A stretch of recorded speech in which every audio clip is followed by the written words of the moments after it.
Well, I'm quite sure he probably thought he'd be doing better things than talking to me this week. He probably thought he'd be playing in the Final Four, but Michigan State head coach Tom Izzo joining me here on 97.1. Tom, appreciate your time. No problem, Rico. I wish I was doing something more than talking to you myself.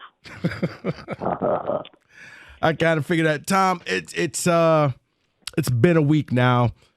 Have you had an opportunity to go back and rewatch that Kansas State game and just kind of see the appreciation of the battle that went back and forth between you and the Kansas State team?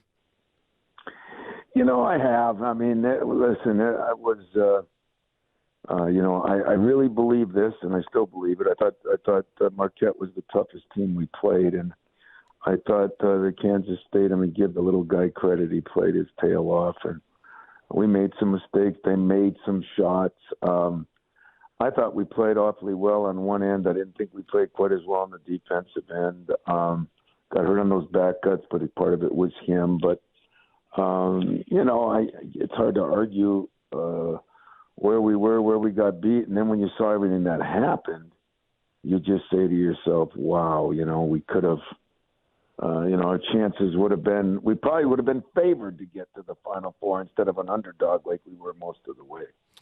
Now, it's funny you mentioned that because that was my feeling. I mean, after watching how everything played out and you see the teams that are left, is this going to be one that you mark down as a missed opportunity that you could have gotten that second ring?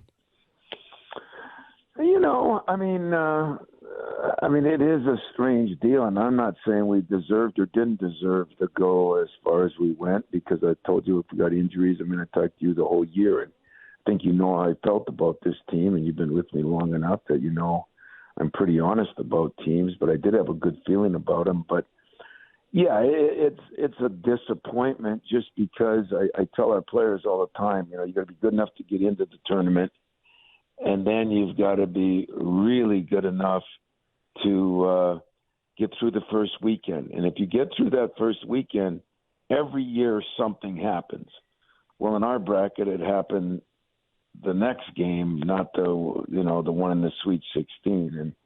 And then it really blew up, with Purdue being out. And then, of course, Tennessee, who I thought we'd play. And I thought we could play Tennessee. I say that because we played them early in the year in a exhibition game, and I liked their team, but they were, missing. We were missing Jaden Akins, and they had their point guard who ended up not playing. So, yeah, it was disappointing because you look at some of those games and you just say, I've said this to you, I've said it to people, got to be good enough, then you got to play well enough, and then you got to be a little lucky. Well, I think the little lucky would have been maybe we got a break and yet I'm saying Florida Atlantic, and they proved to be pretty good, Rico, so I don't know.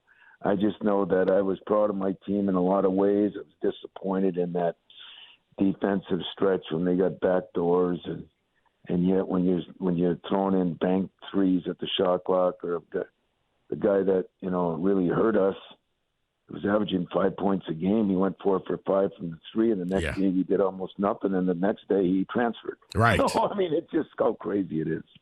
Yeah, at the end of that game, Tom, what did you say to Marquise Noel? The 19-point performance kind of reminded me of the night when Cleves had the record-setting night, throwing out the assist. Yeah, I remember when, what's his name from UConn beat us in the same garden, when he went off.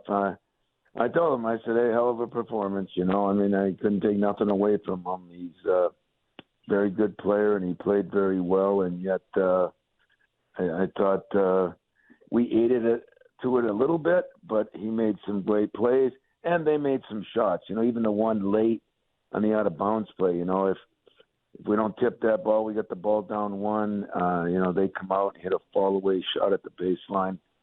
And he made the pass to that one. So he made the plays. You got to give him credit. Talking with Michigan State head coach Tom Izzo. And, Tom, you said you need a little bit of luck in this tournament, and you look at all the teams that are not there. Why do you think that the supposed blue bloods are all sitting there watching three teams and UConn? UConn's kind of the underrated blue blood, but If I would have told you that Florida Atlantic or San Diego State would be playing for a national title at the beginning of the year, I don't think you would have believed me. No, I wasn't betting the house on that. That's for sure. But well, I told you all year. This is, we're in for some crazy times here, and it's nobody wants to hear about it. It's because of the NLI. It's because of the transfer rule. It's because I think some places guys aren't all in. It's because COVID. Some places guys are playing with 25 and 6-year-olds. And I think there was 24 and 5-year-olds on Kansas State's team. I mean, it's the way it is. It's the way, we've had the trifecta here. First we had COVID, and then we had the NLI, and then we had the transfer rule, and you put the three of them together. And what are there, 3 freshmen playing? No McDonald's All-American. Yeah. It's like those young guys just aren't going to play. I'm hoping to defy that because I still believe in the freshmen and the recruiting the high school kids. But for the most part, I think there's not a lot that are going that route. That's what would have made it really good for us to try to get there. But at the same time, I think that's why there's so many, Duke normally can get there with freshmen. They couldn't.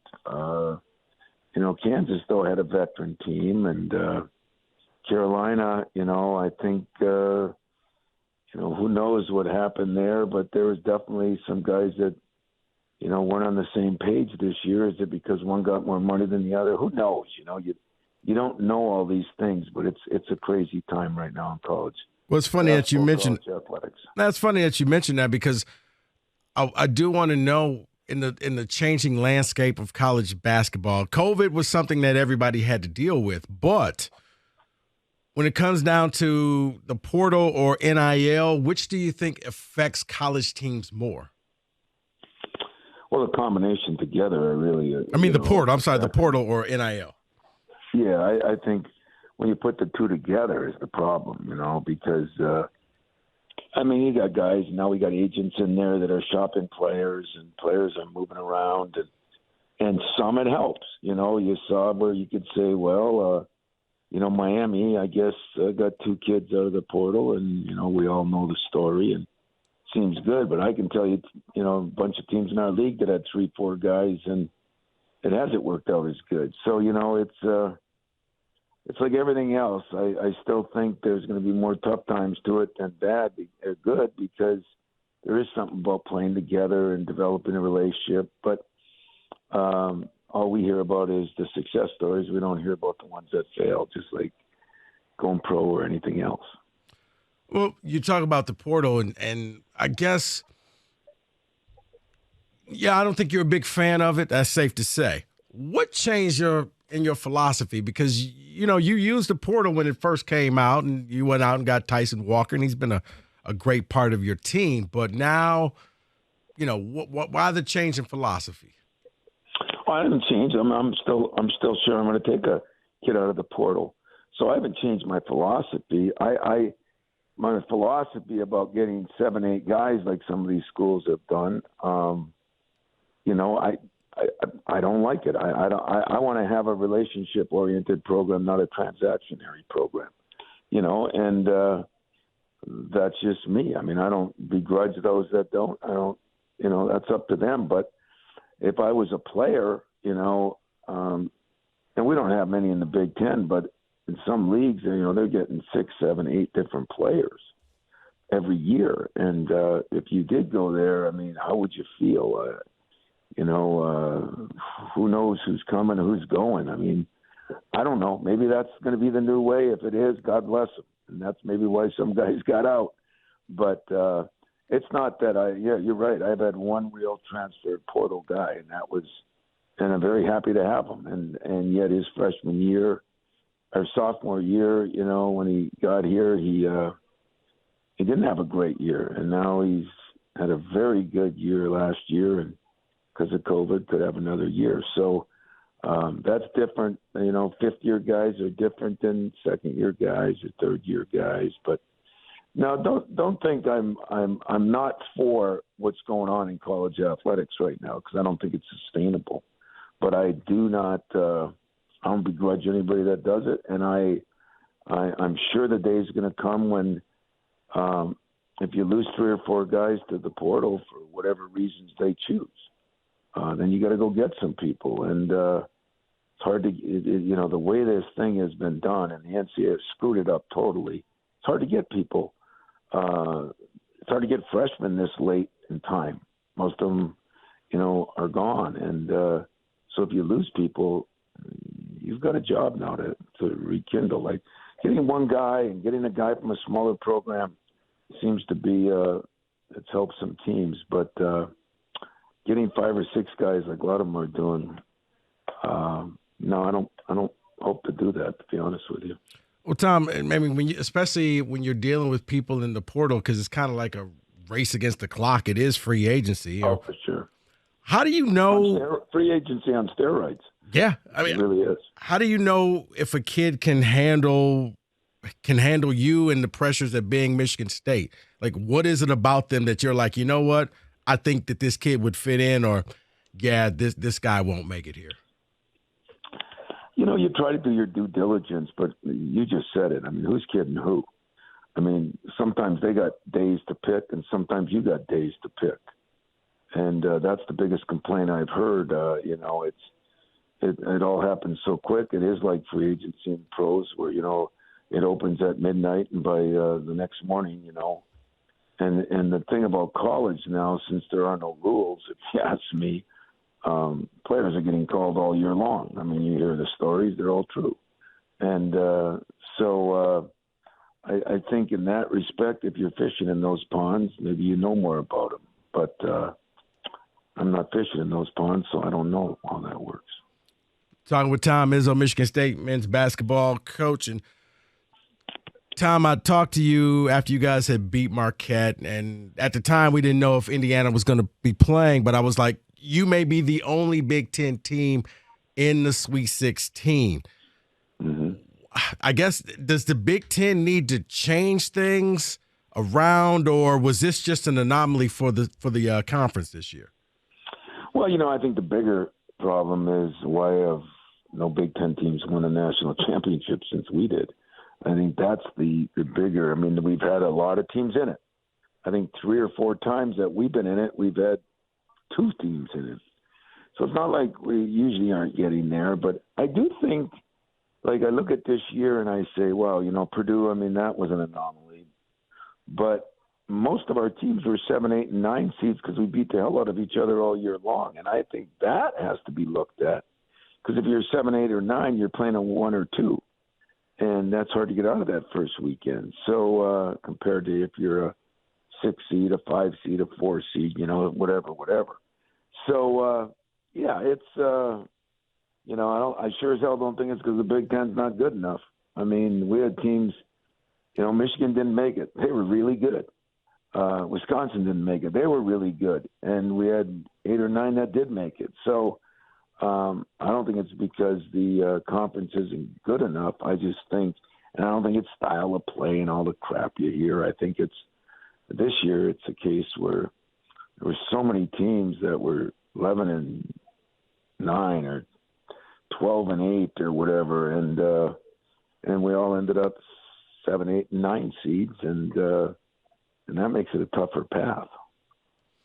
Tom, you met with your players afterwards. You had the exit interviews. What was the focus of those exit interviews? And I guess where do you go now from that next step? Because you kind of you didn't really hide how you felt on senior day about getting the crowd chant for Tyson Walker to come back for one more year. Yeah, I mean, listen, it was weird. You come back home, you lose a tough game, and, everybody around the nation is, like I said, the star of the game against Kansas State played bad the next game and transferred the day after. Yeah. That's the environment we're in right now. And so you kind of come home and, what you used to do is you'd thank the seniors, and then whenever you get that far in the thing, you make sure they remember, hey, guys, we're one step away from being in the Final Four. And you guys got to, that's got to be the mission of the weight room, of the summer workouts. That's what I've done in the past, and it's worked a lot of times. This year you come back and you got a couple different issues. You got the COVID year, so guys could actually go a fifth year. You got where you don't know. You don't know. I mean, there's a lot of starters that have transferred. I mean, I've never seen anything like it, and happened last year. Some starters at Illinois. It's bizarre. So you address your team like, listen, I'm going to address you guys like everybody's coming back, and I understand the new day and age, and you got to do what you got to do, but this is what I think we can do next year, and that's how I address my team. But there's not a coach, and anybody tells you that it. I heard Larinaga talking, and anybody tells you that it's no fun to get rid of guys, and it's no fun to not know where guys are, and I think that's pretty true and honest. And I worry where that's going, Rico. I do, and I'm not the Lone Ranger. I'm just a lone speaker. Just a lot of the guys don't want to speak on it because they think it's a recruiting disadvantage. It's not. In fact, mine is. To me, is a recruiting advantage. I want my guys here. I don't want to be out looking for other guys to replace guys. I'm willing to spend the time to develop guys, but that's not the way it's been lately in the country, and that's why I think you find so many seniors, fifth-year, sixth-year guys. I mean, not very often does all those things happen at once. COVID, the portal, and the NLI, and they all create a serious issue for kids staying, leaving, going, whatever. Well, Coach, I appreciate you coming on, and I know you'd rather be in Houston, but thanks for taking the time to spend I would. Me. I mean, so would you. Yeah. You'd rather be down there with us, but you know what? I feel good. I mean, who knows what'll happen, but I feel good where we are, and I like my team coming back. I like my team all this year. So we'll be knocking on that door, and hopefully that it's still going to open. But it'll be interesting. Who are you picking before I leave? You picking UConn? You know what? No, I'm going San Diego State. Yeah. Well, you see if Dutcher can get it done. But they are, I will say, they're the best defense and the most physical team.